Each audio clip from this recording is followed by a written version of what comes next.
ചെയ്യാം വേണമെങ്കിൽ, അല്ലെങ്കിൽ രണ്ടും ഒരുമിച്ച് ക്രഷ് ചെയ്തിട്ട് യൂസ് ചെയ്യാം.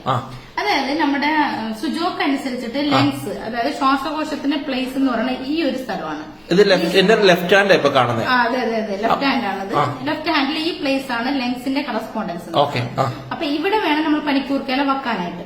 പനിക്കൂർക്കയല്ല നമ്മൾ വെക്കുമ്പോ ചുമ്മാ വെച്ചിട്ട് കാര്യമില്ല. നമ്മൾ ഇതുപോലത്തെ ഒരു പേപ്പർ ടാപ്പ്, അതായത് സർജിക്കൽ ടാപ്പില് നമ്മൾ ഒട്ടിക്കണം. ഒട്ടിക്കുമ്പോൾ ശ്രദ്ധിക്കേണ്ട കാര്യം, ഈ വെയിൻ വരുന്ന ഭാഗമായിരിക്കണം ഇവിടെ ടച്ച് ചെയ്യേണ്ടത്. കാരണം എന്നാലല്ലേ കൂടുതൽ ഗ്രീനിഷ് വരുന്ന പോർഷൻസ് ഇവിടെ ആവുള്ളൂ. ഇങ്ങനെ വേണം ഒട്ടിക്കാൻ. കാരണം വെയിൻ വരുന്ന ഭാഗം ഇതിൽ ഒട്ടിച്ചാൽ മാത്രമാണ് ഗ്രീനിഷ് വരുന്ന ഭാഗം സ്കിന്നിൽ ടച്ച് ആവുള്ളൂ. അപ്പൊ ഇങ്ങനെ ഒട്ടിക്കുക.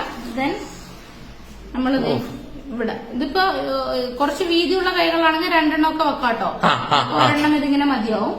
ദെൻ കുട്ടികൾക്കൊക്കെ ആണെങ്കിൽ ഒന്നുകൂടി ഇവിടെ നിന്ന് കൂടി ഒന്ന് ടാപ്പ് ചെയ്ത് കൊടുക്കുക. കാരണം ഉറങ്ങണ സമയത്തൊക്കെ ആണെങ്കിൽ ചിലപ്പോൾ കൈ അങ്ങോട്ടും ഇങ്ങോട്ടും മൂവ് ചെയ്ത് കഴിഞ്ഞാല് പോകും. അതുകൊണ്ട് ജസ്റ്റ് വേണം ക്രോസ് ചെയ്ത് ഒരെണ്ണം കൂടി ഒട്ടിക്കാം. ഇങ്ങനെ കൂടി ക്രോസ് ചെയ്ത് നമുക്ക് വേണം ഒട്ടിക്കാം.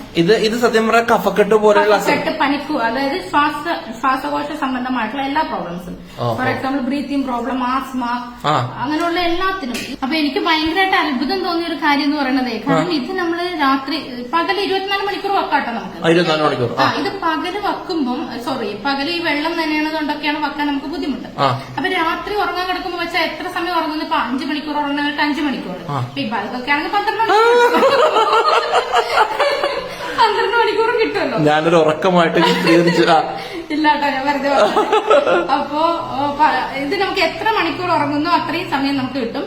പിന്നെ കുട്ടികൾക്കൊക്കെ ആണെങ്കിൽ രാത്രി വെച്ച് കിടന്നിട്ട് രാവിലെ എണീക്കുമ്പോൾ അവർ ശരിക്കും തുപ്പാൻ അറിയുന്ന കുട്ടികളാണെങ്കിൽ, ഇപ്പൊ 4 വയസ്സ് 5 വയസ്സൊക്കെ ആണെങ്കിൽ കഫം വന്ന് തുപ്പും. പിന്നെ മാത്രമല്ല, ഇപ്പൊ കുഞ്ഞു കുട്ടികളാണെങ്കിൽ ഇതിപ്പോ എത്ര വയസ്സ് മുതൽ ഞാൻ ഇപ്പൊ ജനിച്ച കുട്ടികൾക്ക് വരെ കൊടുക്കാൻ പറ്റും.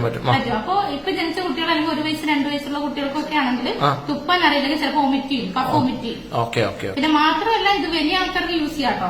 എന്തായാലും കഫം പുറത്തു വരും. പിന്നെ ലങ്സ് പ്യൂരിഫൈ ആവും. നല്ല രീതിയിൽ ലങ്സിന് ഓക്സിജൻ കപ്പാസിറ്റി കിട്ടും. അപ്പൊ അത്രയും, കാരണം കൈ എന്ന് പറഞ്ഞാൽ അത്രയും മിറാക്കിളാണ്. അത് ദൈവത്തിന്റെ ഒരു സൃഷ്ടിപ്പതാണ്.